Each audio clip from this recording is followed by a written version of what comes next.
빵TV 빵입니다. 오늘의 특별했던 한 종목을 알아보는 시간, 오늘의 한 종목 시간이 돌아왔고요. 오늘 간단하게 정치 테마주 간단하게 말씀드리도록 하겠습니다. 먼저 지수 간단하게 보면 지수는 좋습니다. 지수 언제든지 쏠 수 있는 자리 만들어주고 있고요. 코스닥 같은 경우에 다시 천을 회복한 모습을 보여주고 있습니다. 자, 먼저 우리가 지금 대선 테마의 큰 핵심은 결국 이재명과 윤석열이죠. 그래서 윤석열과 이재명의 어떤 흐름이 있을지를 알아봐야 되는데, 먼저 윤석열 같은 경우에 제가 조정이다 라고 말씀을 드렸습니다. 조정이라고 말씀드렸고, 보시면 윤석열 테마주 중에서도 대장, 과거에 대장을 했던 덕성 이런 애들도 있죠. 보시면 이 6월 2일 급락 이후에 회복을 못하고 있습니다. 회복을 못하고 있는 것을 볼 수 있고요. 뭐 예를 들면 서현 같은 아이들, 이런 아이들도 급등 이후, 급락 이후 회복을 못하고 있다. 웅진 비슷하고요. 대신 최근에 보면은 신규 대장주들은 아직은 살아있다. 뭐 예를 들면 대교 같은 경우에 최근에 그래도 6월 2일 이후에도 슈팅을 내줬고요. 또 웹스 같은 경우에도 6월 2일 이후에 오히려 더 많이 올랐습니다. 이런 걸 봤을 때 지금은 과거 대장주들은 조정 중인 게 확실하고, 지금은 이제 인맥주보단 정책주 위주로 강세였다라고 볼 수 있을 것 같고, 최근에 정원 엔시스라는 종목이 윤석열 테마로 엮였는데요. 이 종목 같은 경우에는 이제 공정경제 정책 테마주로 엮여 있습니다. 이런 상황을 봤을 때 이런 종목들은 윤석열주가 이재명 테마가 부각됨에 따라 조정을 받을 수 있지만, 이런 종목들은 잡아놔야 된다. 왜냐? 새롭게 얻어 걸린 거지 않습니까? 새롭게 걸려있는 종목이기 때문에 이 종목 같은 경우에 새로운 정책 테마주, 보시다시피 웹스 같은 경우에 코로나 저점 대비 거의 10배가 올랐습니다. 그런 것을 봤을 때, 또 위즈코프 대박이었죠. 이 종목 같은 경우에도 코로나 저점 대비 거의 한 16배 정도 오른 종목입니다. 이런 것을 봤을 때 정원엔시스 같은 경우에는 초입이다, 이 시세의 초입이다 라고 보고, 코로나 저점이 1,000원이기 때문에 뭐 한 만원까지도 갈 수 있지 않나 라고 볼 수 있습니다.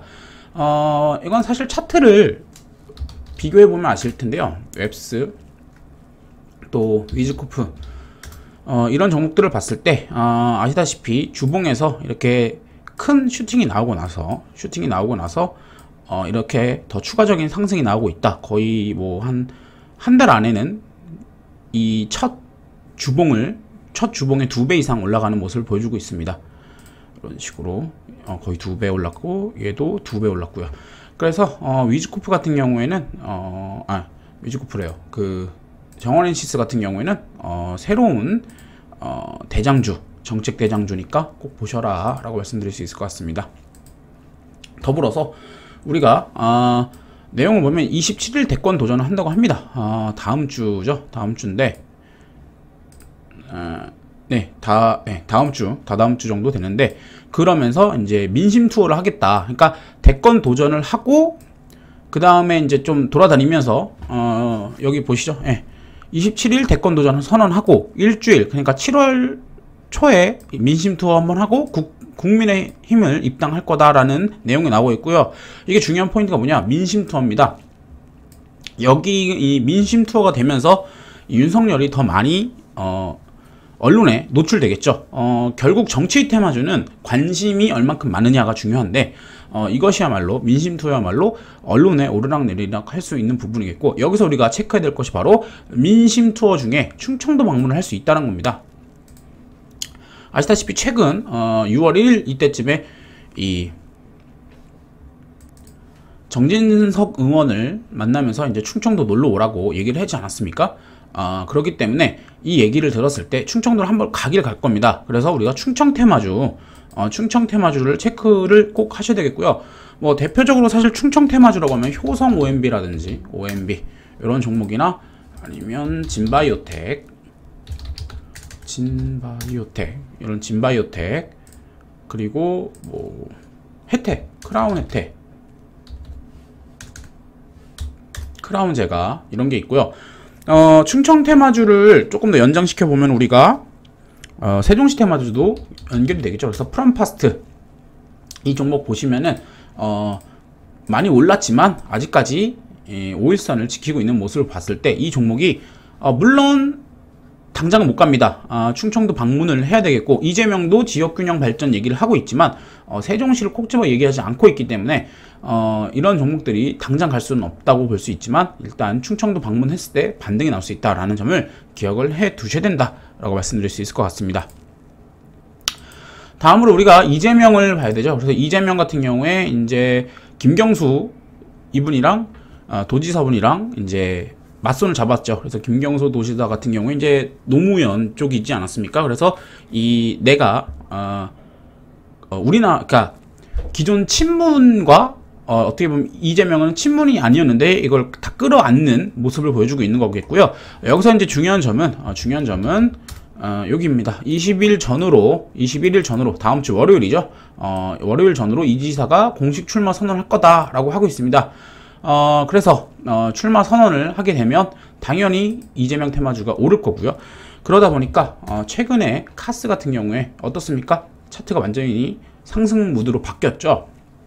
그래서 이재명 출마 선언을 하게 되면 카스 같은 종목들 마지막 피날레 한번 보여줄 수 있습니다. 현재 이 종목 같은 경우에 코로나 저점 대비 계속 이 얘기를 하지만 일단 저점 대비 거의 한 9배 정도 올랐습니다. 이런 상태에서 이제 마지막이라기보다는 이제 이재명의 출마 선언이 나오면서 한번 큰 슈팅 한번 내줄 수 있겠고, 이거 말고도 뭐 형지 엘리트도 차트 좋죠. 그리고 또 기존 대장 동신건설도 나쁘지 않습니다. 이재명 출마 선언하게 되면 이런 식으로 한번 양봉 뽑아주면서 잘하면 전 고점을 돌파할 수도 있지 않나 라고 볼 수 있는 종목이겠고요. 그러면서 초반에는 이런 대장주, 기존에 뭐 동신건설, 뭐 토탈소프트 이런 종목들이 아마 반등이 세게 나오겠고, 그 다음에는 뭐가 되겠습니까? 윤석열 테마주처럼 새로운 인맥주들 또는 정책주들, 예를 들면 위즈컴 같은 경우에 이제 정책인지 인맥인지 모르겠지만 요게 이제 이재명주로 움직이고 있습니다. 그래서 이런 종목들, 또 오늘 뭐 보라티알 비록 빠지긴 했지만 이 종목 같은 경우에도 이제 신규 역사적 고점 돌파를 했었던 종목인 만큼 이 종목 역시 이제 이재명 신규 인맥주로서 본격적으로 끼게 될 거고요. 오늘 말씀드렸던 오리콤 같은 경우에 대단합니다. 네, 이 종목 같은 경우에 오늘 이재명 테마주로, 왜냐 이게 두산 계열인데 두산이 중앙대 재단이 있거든요. 그래서 오리콤이 이재명 테마주로서 제대로 엮였고요. 그러면서 이제 이 종목 같은 경우에는 이제 이번 2차례라고 하기도 힘드네요. 대선 출마를 이후에 가장 강한 종목이라고 보면 될 것 같습니다. 그래서 지금 결국은 내년 대선까지, 그러니까 적어도 올해 말까지, 올해 뭐 11월, 12월까지는 윤석열과 또 이재명의 치고받고 싸우면 될 겁니다. 그러면서 윤석열 테마주 또 이재명 테마주들 서로 계속 오르겠죠. 이런 상황에서 여러분들이 너무 많이 오른 종목을 건드리는 건 사실 좋지는 않습니다. 뭐 예를 들면 위즈코프 같은 경우에는 바닥에서 거의 20배가 16배가 난 종목입니다. 이런 종목이 올라가 봐야 얼만큼 더 오를 수 있겠습니까? 그렇기 때문에 이런 종목들을 건드리기보다는 차라리 인제 시작하는 종목들, 또는 이 상대평 진영에 인제 시작하는 종목들, 뭐 오리콤 같은 게 어떻게 보면 그렇게 되는 걸 수도 있겠고요. 또 예를 들면은 이재명 테마주가 워낙 세서 뭐 정원엔시스 이런 종목들이 만약에 음봉으로 이렇게 눌렸다 그러면 이런 종목들 이제 결국 윤석열도 정치 행보를 나갈 거고 국민의 입당할 거고 이런 식으로 나올 텐데, 그럼 이런 종목들 다시 튈 수밖에 없지 않겠습니까? 그래서 이런 종목들로 빠르게 이동하셔야 된다 라고 볼 수 있을 것 같고요. 본인이 대장주를 잡았다 라고 하면, 대장주를 잡았다, 뭐 정원엔시스나 오리콤을 잡았다 들고 가시면 됩니다. 뭐 단순히 설명하면 좀 어렵긴 하겠지만, 그래도 어찌됐든 간에 여러분들이 뭐 5배 오르는 거, 대장주인데 요즘 5배 오른 게 옳은 게 아니지 않습니까? 그래서 이런 종목들은 5일선 깨기 전까지는 쭉 들고 가시면 됩니다. 그렇게 간단하게 어떻게 대응 방법에 대해서 말씀을 드렸고요. 일단 다음 주도 정말 많은 일들이 있을 것 같네요. 뭐 이재명 출마 선언도 있고, 또 카카오뱅크 상장일이 점점 다가오고 있기 때문에 그런 이슈도 있겠고요. 또 6.25도 있죠. 그래서 여러분들이 그런 것들을 기억하시고 대응하셔야 된다라고 말씀드릴 수 있을 것 같고, 마지막으로 다음 주 6.25가 있습니다. 625가 있는데 이게 결국은 뭔 얘기를 하겠습니까? 안보 얘기를 하겠죠. 안보 얘기를 하면 뭐가 있습니까? 오늘 한일단조 같은 거 사실 이게 이게 최재형 테마로 최근에 엮였지만 이게 잘 아셔야 되는 게 되게 변화무쌍한 종목입니다. 보시면은 이때는 처음 상승할 때는 이때는 미사일 지침 테마로 올렸고요. 이때는 윤석열로 올렸습니다. 이때는 윤석열로 올렸고 최근에는 최재형으로 올렸습니다. 굉장히 끼가 많은 종목이라는 걸 알 수 있겠고 6월 25일 안보에 대한 얘기가 나오게 되면 이런 한일단조들 기술적 반등이라기보다는 강한 상승 한번 내줄 수 있기 때문에 안보주들까지도 한번 보셔야 된다라고 말씀드릴 수 있을 것 같습니다. 그래서 이렇게 마무리하도록 하겠고요. 구독과 좋아요 그리고 알람 설정까지 꼭 부탁드릴게요. 감사합니다.